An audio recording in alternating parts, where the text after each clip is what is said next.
En l'an 1715 de l'ancienne ère, le roi Soleil est transmuté en vampire pour devenir le roi des ténèbres. Cela fait 3 siècles qu'il règne depuis Versailles sur la Magna Vampiria, un vaste empire s'étendant à l'Europe entière. Son bras armé, l'Inquisition frappe l'hérésie partout où elle se niche.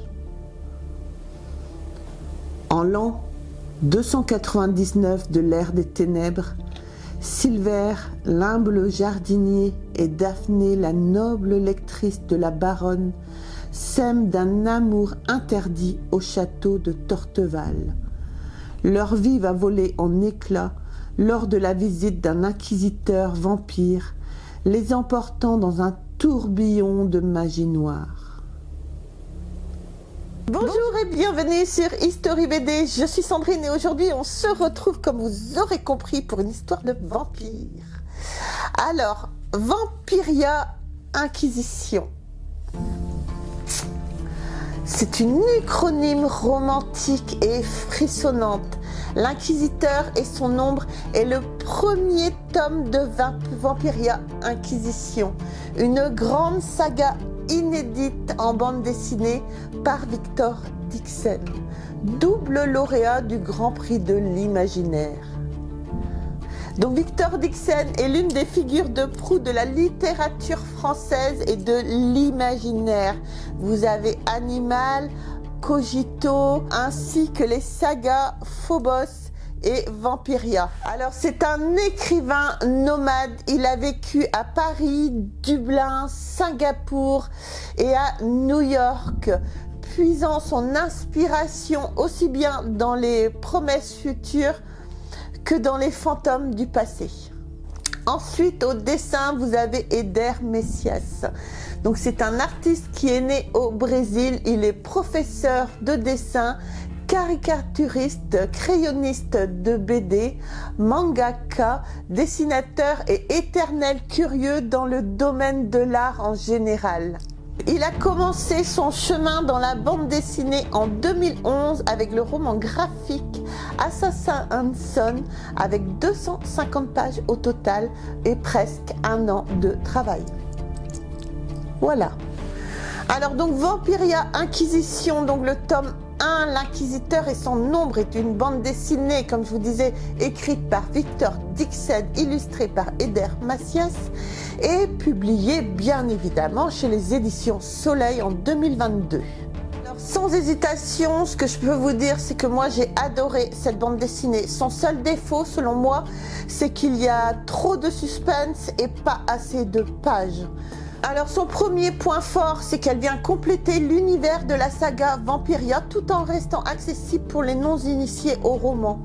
En effet, tout ce qu'il y a à savoir sur l'univers est expliqué au début. Ces explications sont attrayantes et colorées. Carte du monde, illustration avec le code mortel et un préambule. Ensuite, l'intrigue est super accrocheuse. On veut absolument savoir la suite.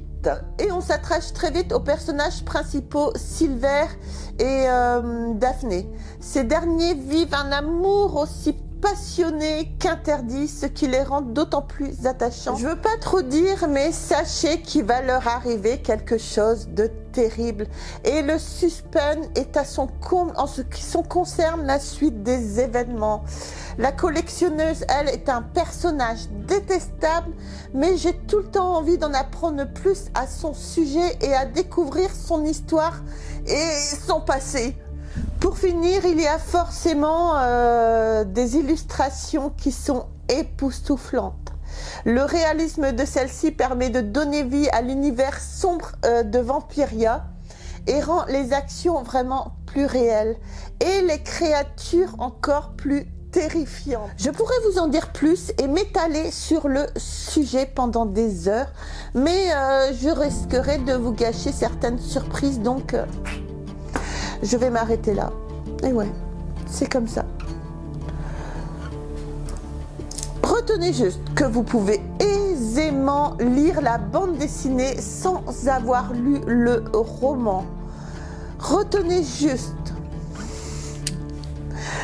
que l'histoire, les personnages et les illustrations sont merveilleuses. Évidemment que je vous conseille cette BD à tous les fans de la saga et à tous les amateurs de vampires. Et je sais que j'en ai parmi les abonnés. Donc voilà les amis, courez m'acheter le tome 1 de Vampiria. C'est absolument génial. J'ai adoré cette bande dessinée, j'ai qu'une hâte, c'est que le tome 2 arrive. Soleil, pour une fois, on se dépêche. Donc voilà les amis, sur ce, j'espère que vous aurez aimé cette vidéo, j'espère que ça vous donnera envie de lire Vampiria. Sur ce, moi, je vous embrasse très très fort et on se retrouve très vite pour une prochaine vidéo. Bye. Non, j'ai oublié. J'ai encore oublié. On s'abonne, on like, on nous rejoint sur les réseaux sociaux, Facebook, TikTok et Instagram. Cette fois, je vous embrasse très fort et on se retrouve très vite pour une prochaine vidéo. Bye.